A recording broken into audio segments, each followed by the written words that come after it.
রামিসার এই হত্যাকারীর সর্বোচ্চ শাস্তি ইনশাআল্লাহ আগামী 1 মাসের মধ্যে নিশ্চিত করবে এবং সেই সর্বোচ্চ শাস্তি হচ্ছে মৃত্যুদণ্ড। ঢাকার মিরপুরে একটি নিষ্পাপ মেয়ের নির্মম মৃত্যুর মাধ্যমে মানুষের মানবিক মূল্যবোধের চূড়ান্ত অবক্ষয়ের চূড়ান্ত প্রমাণ মিলেছে। শিশু নির্যাতন বা নারী নির্যাতন বর্তমান সরকার কোনোভাবেই মেনে নিবে না।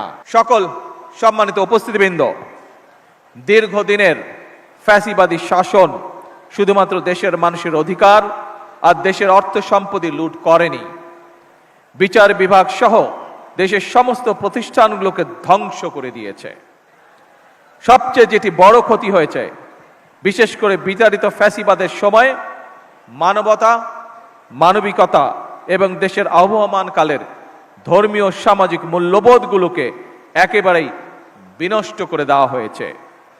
ঢাকার মিরপুরে একটি নিষ্পাপ মেয়ের নির্মম মৃত্যুর মাধ্যমে মানুষের মানবিক মূল্যবোধের চূড়ান্ত অবক্ষয়ের চূড়ান্ত প্রমাণ মিলেছে।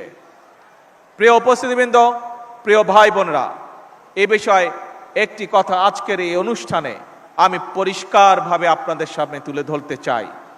এই ধরনের শিশু নির্যাতন বা নারী নির্যাতন বর্তমান সরকার কোনোভাবেই মেনে নেবে না।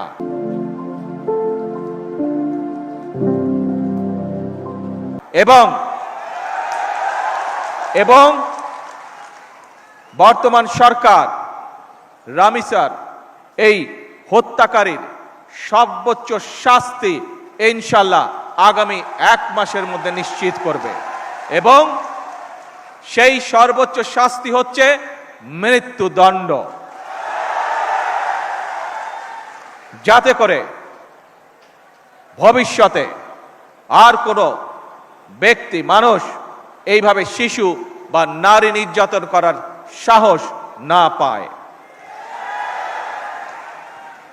উপস্থিত সম্মানিত সকল উপস্থিতিবৃন্দ, একটি নিরাপদ মানবিক রাষ্ট্র এবং সমাজ প্রতিষ্ঠা করতে হলে আমাদেরকে আইনের শাসন প্রতিষ্ঠা করতেই হবে। রাজনৈতিক সংস্কৃতির পরিবর্তন ঘটাতে হবে।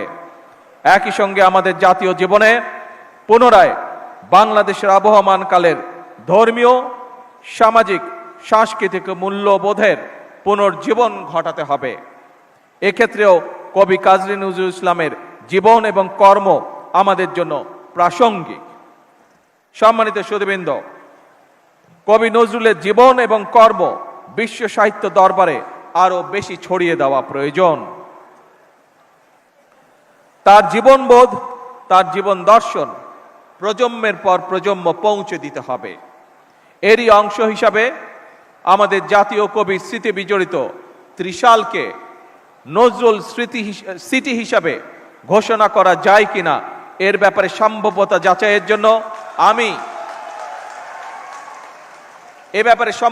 যাচাইয়ের জন্য আমি সংস্কৃতি মন্ত্রণালয় এবং পর্যটন বিভাগের প্রতি আহ্বান জানাবো।